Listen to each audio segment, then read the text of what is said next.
Assalamu alaikum children, how are you? Today we are going to be reading this book, All on the Slopes. Let's start. At 112 Waggy Avenue, there lives a dog. Small dog, a small plump dog who wears shoes and a jumper and rather nifty beret.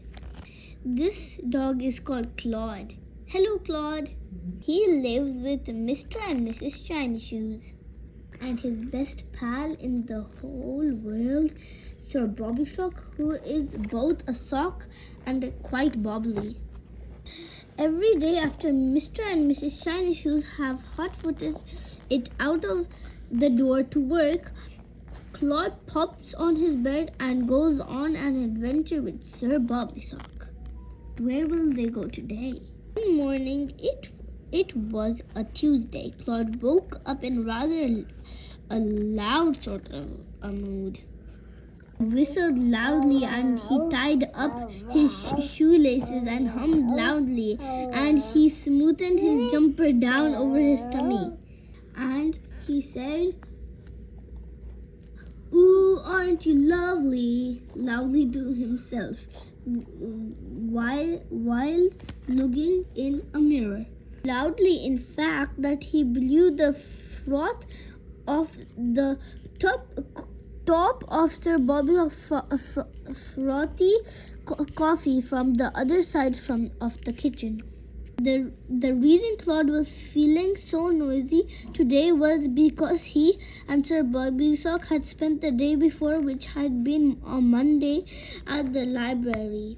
Miss Hush, the librarian, had explained that although it was okay to make a bit of noise in the library, especially when you found a very exciting book, turning up in your one-man band outfit was a bit much.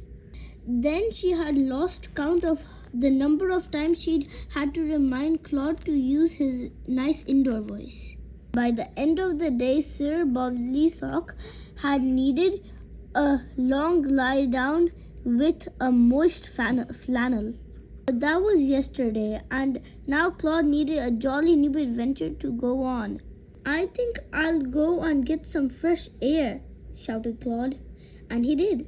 Sir Bobby Sock was hardly out of his bed jacket when Claude flung open the door. "Brrr!" Claude said, shivering. "It's ever so chill."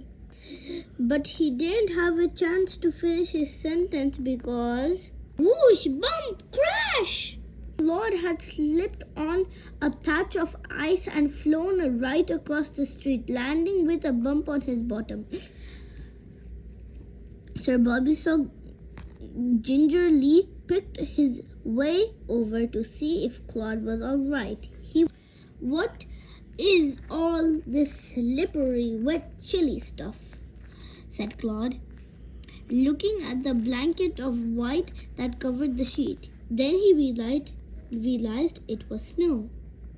Claude had never seen snow for himself before, but he had seen pictures in books. He was just wondering what to do with it all when suddenly someone whooshed past him at a traffic speed. Then another person did, then another. Claude didn't know what they were doing, but he knew it was something exciting because his bottom had started to wag and his tail like crazy, and his eyebrows were jiggling about uncomfortably. So he ran after them as fast as he could. Claude and Sir Bobby Sock followed the whooshing people all the way to the Snowy Mountains Winter Sports Center. When they arrived, Claude and Sir Bobby Sock looked about with wonder. There was so much to see. A cozy log cabin cafe. Snowy mountains, people whizzing through the air, and people falling over. Claude had never played in the snow before, so he wasn't sure what to do. He decided to just try and join in what other people were doing. But before he and Sir Bobby Sock could do that, they needed to look up the part. Claude rummaged around in his beret, at last tucked away behind the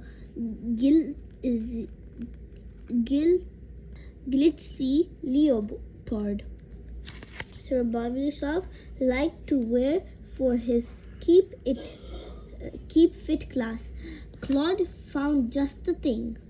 At first, Sir Bobby Sock wasn't quite sure about the earmuffs. But once he looked at himself from every angle in Claude's handy mirror, he realized that they brought the color of his eyes beautifully.